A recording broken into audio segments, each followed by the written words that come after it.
Okay, so when I think of the Nintendo 64 and I think of its iconic games, I think platformers. Nintendo, I think it's safe to say, was the platformer company after all. And the Nintendo 64 opened up with one of the most revolutionary platformers, Mario 64. And then 2 years later, its friendly rival, Banjo Kazooie, would come out. Mario 64 and Banjo Kazooie are probably the two most iconic and well-remembered platformers on that system, but over the years, Mario 64 has continued on in fond memory, while Banjo has started to dwindle away, fading into the memories of those who played it way back when. Throughout this video, I might make a few comparisons between the two, but for the majority of this video's runtime, I'll be talking about the first venture of the Bear and Bird and their titled outing, and seeing if this game is worth remembering, or if it's just a relic of its time. With that intro over, let's just dive right in to Banjo Kazooie. Contemporary video games have had much longer openings than Banjo, but the opening cutscene definitely feels long, especially if you just want to mash buttons and play the game.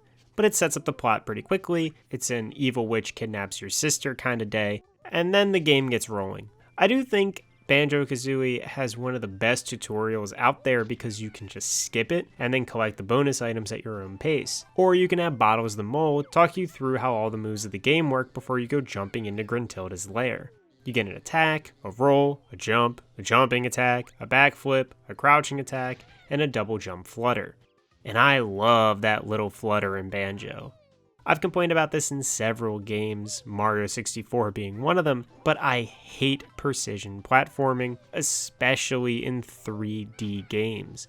Jumping onto narrow islands or walkways above pits, bottomless or not, and barely missing and falling to your doom is one of the lamest things in a platformer. And I'd take it I'm not the only one who thinks that way, since every 3D Mario game after 64 has had some sort of hover nozzle, a twirl, or a hat jump that provides a little extra control while platforming. Banjo Kazooie has this little hover jump, which doesn't trivialize the platforming, but does give the player and the level design a little bit of a cushion for how pixel perfect a jump has to be in the game. One of the collectibles you can collect in this game are these honeycomb pieces, and if you collect 6, they add another additional health point to your overall HP bar. So after completing the tutorial and collecting all 6 honeycomb pieces from Spiral Mountain, it's off to Gruntilda's lair and to where the game actually starts. Mumbo's Mountain is the first level in the game, and also the best. It's tightly designed, it doesn't have a lot of wasted space. On top of that, it teaches a bunch of new abilities while also having specific challenges related to them. You get the egg shooting ability, you got an egg shooting challenge. You get the ground pound ability, you got a ground pound challenge. Talon trot challenge, etc. But before I get too ahead of myself, it's here that we see the basic gist of the game. You run around a level collecting notes that will be used to open up more doors in Gruntilda's lair, and you collect jiggies which are used to unlock new levels. There are also 2 honeycomb pieces hidden throughout each level, and there are 5 Jinjos, which when collected give you one of the level's 10 jiggies. On top of the progression required collectibles, there are also eggs, feathers, and Mumbo tokens that are all used throughout the game to perform specific abilities. That definitely sounds like a lot of collectibles, and it is, but I think they're relatively well managed because there are so many things to collect, and the levels are usually just littered with this stuff, and unless you're backtracking, you are always picking up something new. Mumbo's Mountain definitely has the best assortment of jiggies in the game. Every jiggy comes from its own unique task. There's no repeats. You're either shooting a totem pole, stealing oranges, ground pounding huts, and it even has a Mumbo transformation. Nothing complicated, but it's all pretty distinct, and it's in a compact enough space that the level is never dull. It's constantly engaging. Throughout the levels though, there are these little Gruntilda switches you can hit to spawn a jiggy in the overworld. And this is a little tricky. For the first Gruntilda jiggy, you need to leave the level while still transformed as an ant to be able to scale this mini mountain. It's hard to know that you can do this on a first playthrough, but whatever. Anyway, Mumbo's definitely sets a high bar, and it's a fun playground to learn the mechanics and goals of the game, while also just being a genuinely enjoyable level to play through. After Mumbo's mountain, we got Treasure Trove Cove. While Mumbo's was very tight-knit and compact, Treasure Trove Cove is spacious. I think the openness here works towards the level's advantage. Instead of having a Mumbo transformation here, instead, Kazooie learns how to fly. There are a couple things worth diving into. First, while flying might not be the most memorable aspect of the cove, I think it is the most important. The whole level is a circular island with a tall mountain in the middle and everything else being spaced around on the ground level along the coast. This is great because it gives you plenty of open air to fly around and learn how flying works, while also being able to look down at the level and see what's left to do and where to go. Because Treasure Trove Cove is just a big circle, you can always just progress in one direction and not have to worry about getting lost or looking for stuff to do. I think flying is fine. It's tied to a resource and it doesn't feel great to control, but it gets the job done. The addition of flying definitely makes the first two levels feel unique, really showing off the platforming capabilities the game has to offer. And while I think flying is the most important part about Treasure Trove Cove, it's not the most memorable. That's gonna be Snacker the Shark. I don't have too much to say about Snacker, but his music is anxiety-inducing, and his ever-lurking presence in the water makes you feel like you'll be eaten alive if you ever put just one bare toe too deep. I didn't own Banjo Kazooie growing up, but I either borrowed it from a neighbor or I rented it or something, it doesn't matter. But I remember so little of this game from my childhood, but very distinctly remember this fucking shark. It's just unforgettable. And the last thing I'll touch on here before moving on is the music. The music in Banjo Kazooie is incredible. Each level has its very own distinct music and melodies, and not only that, but Gruntilda's lair is also iconic. Every level just gets banger after banger. The sound design is also almost perfect. Every collectible you pick up plays a distinct noise that flows musically into the game, and the oofs and owls of Banjo and the enemies make hits feel solid and cartoonishly slapsticky. I do have two complaints though. The characters talking, which they do too much of anyway, all just grunt on repeat. They do have their own unique gruntings, but even still, it's weird and kind of irritating to the point of silence being a better option. And the other complaint is the noise Kazooie makes while talon trotting. Talon trotting is just the fastest way to move through the game, and it's even required at certain points. But every single step Kazooie makes, you get to hear that bop, bop, bop, bop, bop, bop, bop noise, and it gets real grating after a while, which honestly is a quote that could go in the back of the box for this game, but I'll get to that later down the line. Treasure Trove Cove is the flying level, and Clanker's Cavern is the water level. Water levels get a bad rap in gaming, and justifiably so, but Clanker has a pretty well-designed cavern. Probably my favorite water level in gaming, honestly. You start the level out by running around a sewer portion before diving underwater and being greeted by this massive mechanical monstro. But unlike other giant underwater monsters, Clanker is friendly and asks for your help. I like that a majority of the level revolves around Clanker himself. You swim around this key, which is probably the only part of the level I don't like, but that raises Clanker to be only semi-submerged in the water. Afterwards, the level is basically another circle where you can just swim and hop around the walls to collect everything on the sides, and then you're either scaling Clanker or diving inside the monster. Inside Clanker, there are plenty of small challenges like dodging saw blades and jumping through rings. Overall, it has a really good pace and doesn't fixate on swimming exclusively. There is plenty of jumping and platforming in this level, which is a bit surprising given how much water you're greeted with.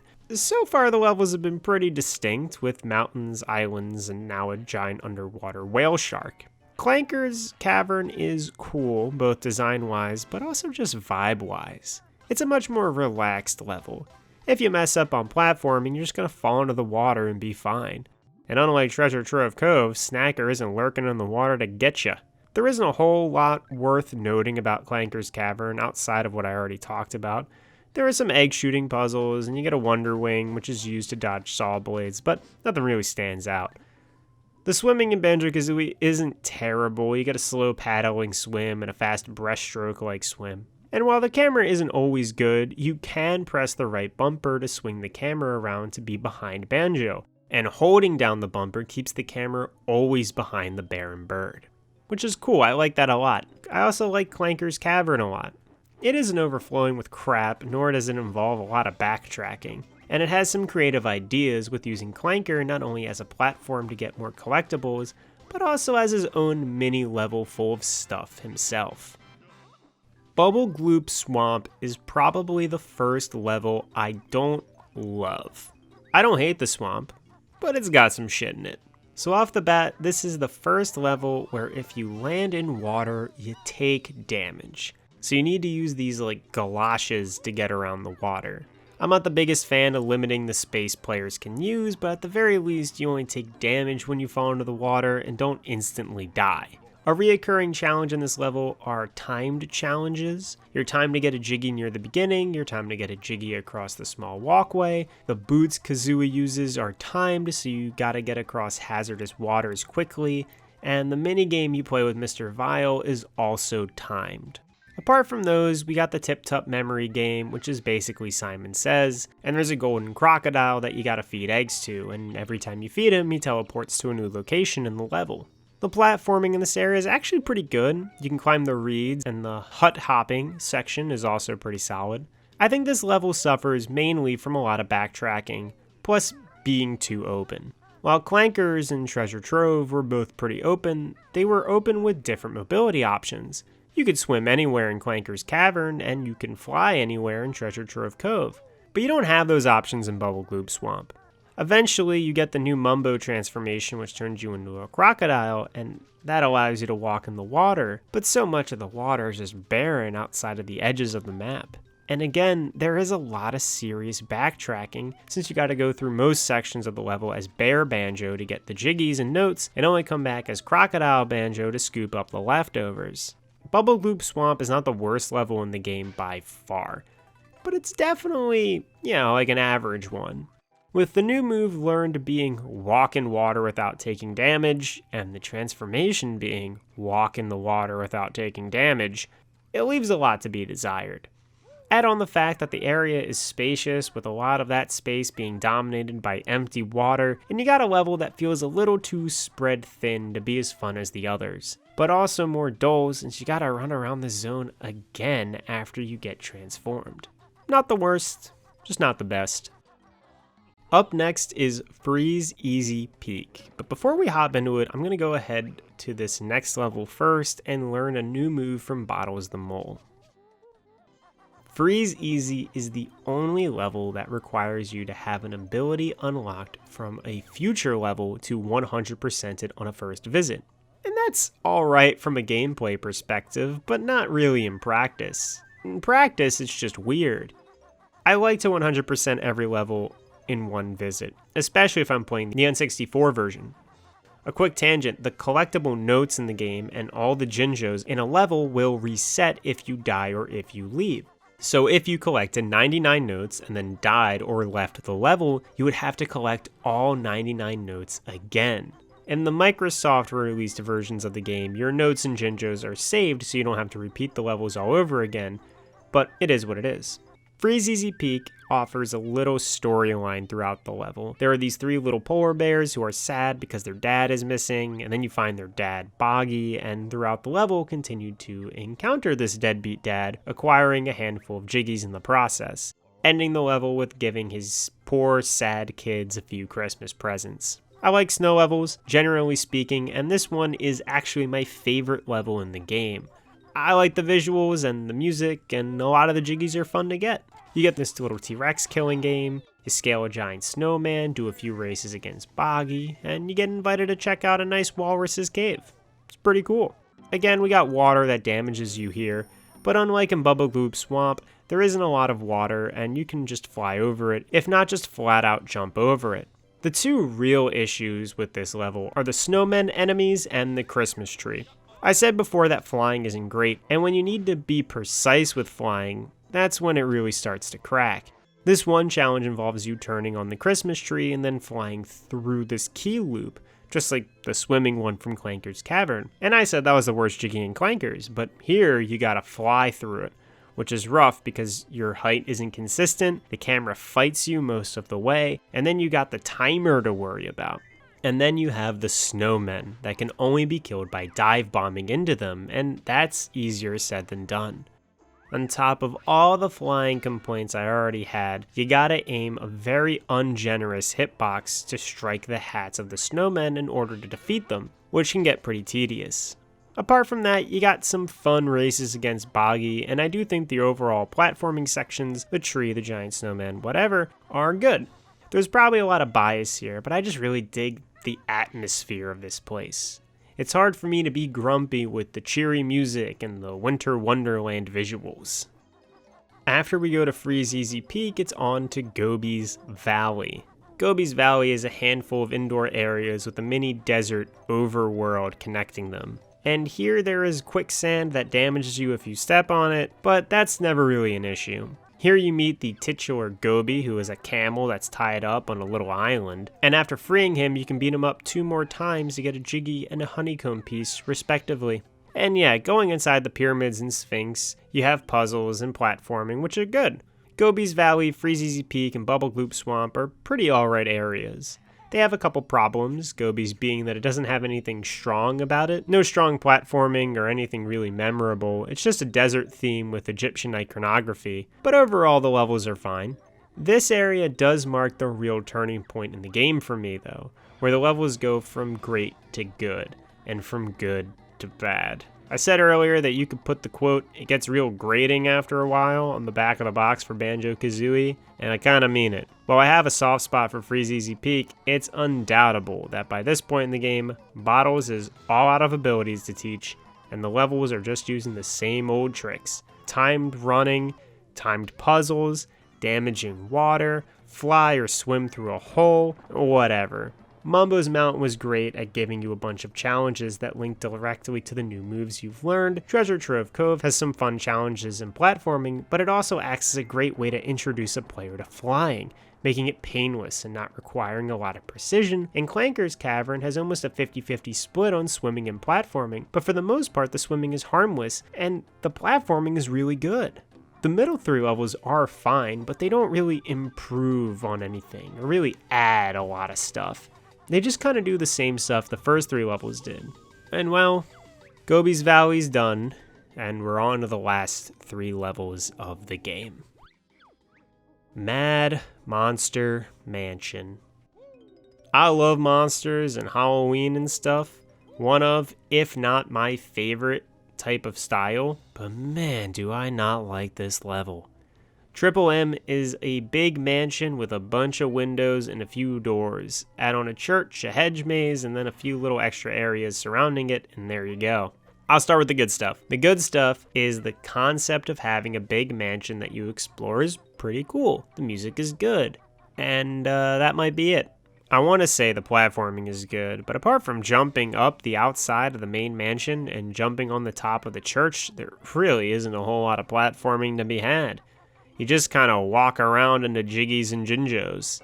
And alright, let's look at the mansion for a little bit. It has a bunch of these little know-nothing rooms that don't have anything in them. No puzzles, no platforming, just some enemies and maybe a worthwhile collectible or 2. And then you have the insides of these buildings, which are giant. And they only have 1 Jiggy each, just big rooms of nothing. Beyond that, you turn into a pumpkin and walk around to little areas and pick up collectibles. Just backtracking around the whole map, so make sure you pick up everything as a pumpkin that you didn't grab as a bear. Overall, this level is just boring. It's long because you basically have to double sweep through it, and what it offers is just not what I'm looking for in a 3D platforming game. Rusty Bucket Bay. If Mad Monster Mansion is boring, then Rusty Bucket Bay is irritating. Rusty Bucket takes the Clanker idea and makes it irritatingly more difficult. Instead of a cool mechanical shark monster, we have an oil tanker. And around the outside of the ship is a circular pathway that has collectibles you can get, just like Clanker's Cavern, but they gotta make it more cumbersome. Now you gotta spend eggs to create walkways to move around the outside. Is it hard? No. Is it challenging? No again. But it sure is frustrating to do it 4 or 5 times. You can't swim in the water either without taking damage. Air damage, specifically. You take air damage. So you regen it all back when you get out of the water, but it is possible to drown even if your head is above the waves. And when you're underwater, you now lose 2 air HP instead of 1. Why? Why not, I guess. There's this one room with rotating fans and a bottomless pit that is probably the worst part of the level, seconded by the giant box that Russian dolls into a bunch of other boxes. I mean, ignoring everything I just complained about, now that stuff aside, the platforming is pretty fun. The rooms on the Rusty Bucket boat are more fun to explore than the mansion, and the oil tanker itself is fun to run and jump around. Platforming and get the jiggies here really isn't that bad, except in the room with the fans, but it's so needlessly punishing.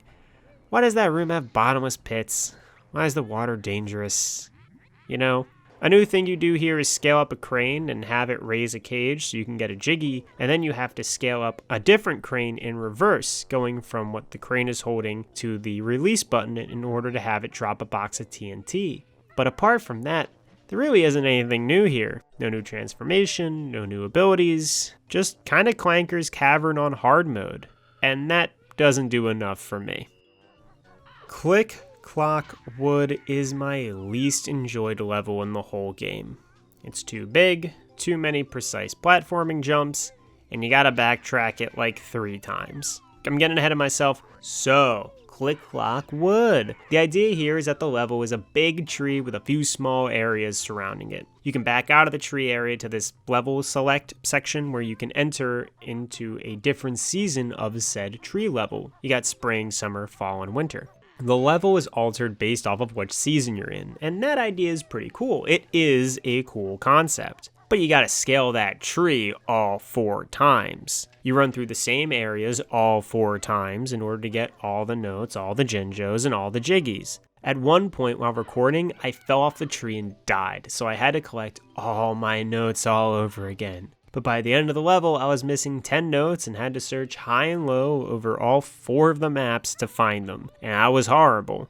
And sure, there is a bee transformation, which is without a doubt the best Mumbo transformation. It can fly without needing red feathers, and it can land on those flower enemies. It just is the most useful overall, but I don't care.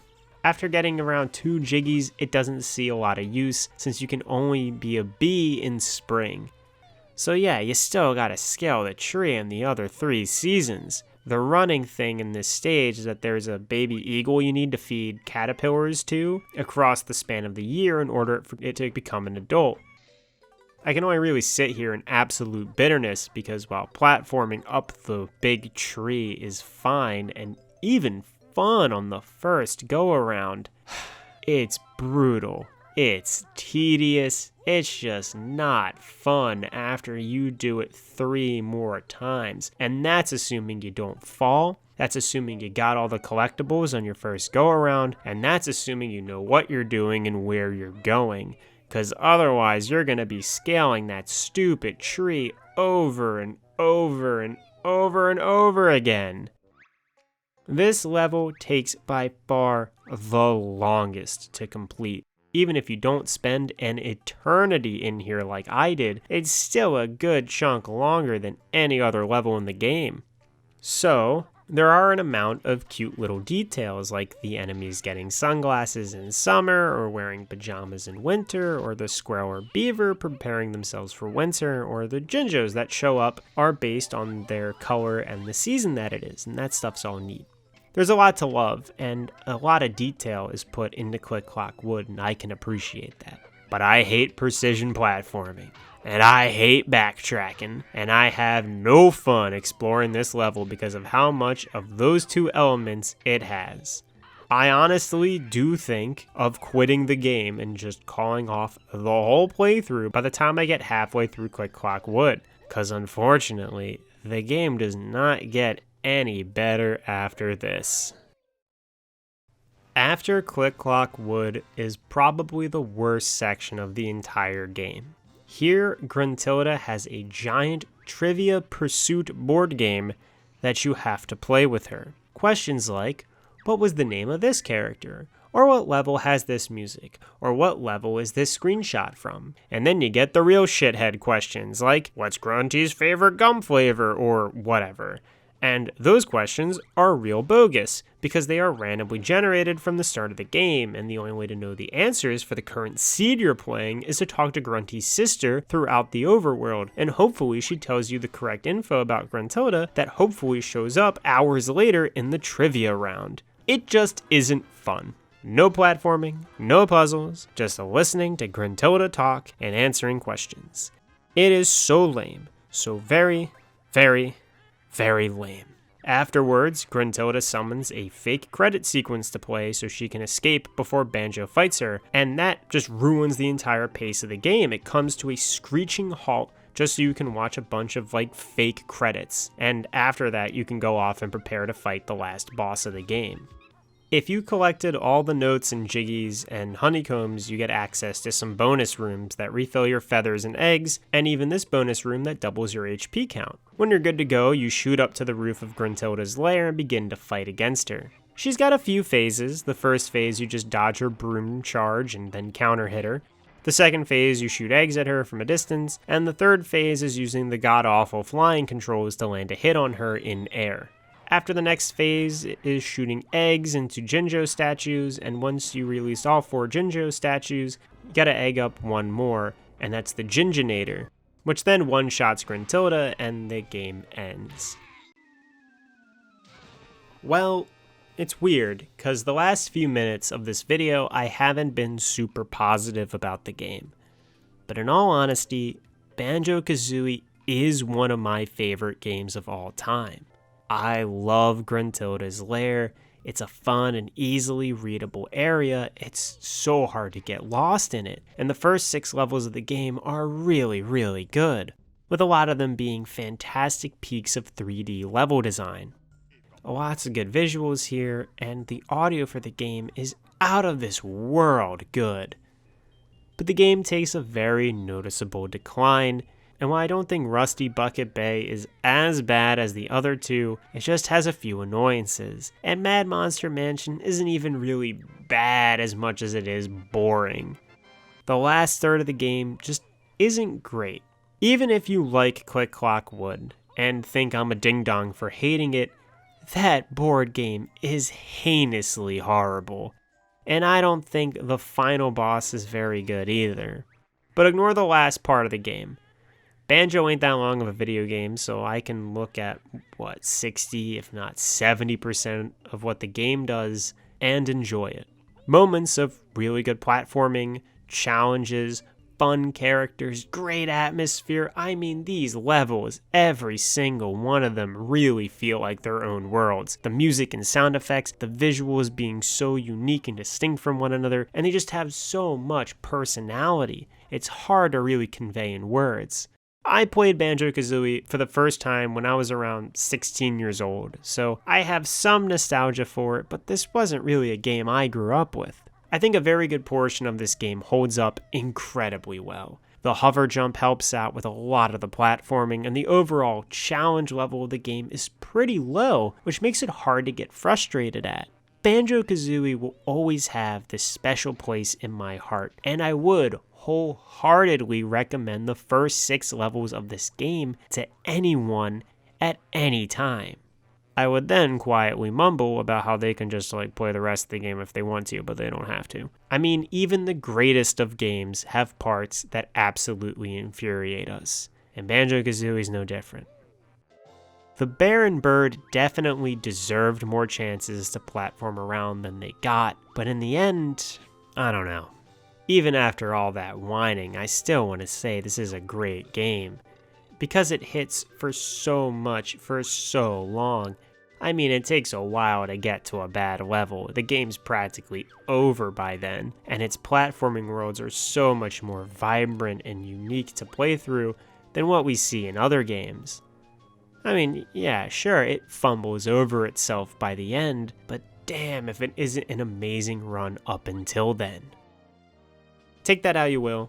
If you made it this far, you probably have already played the game, but if you haven't, try it. You never know.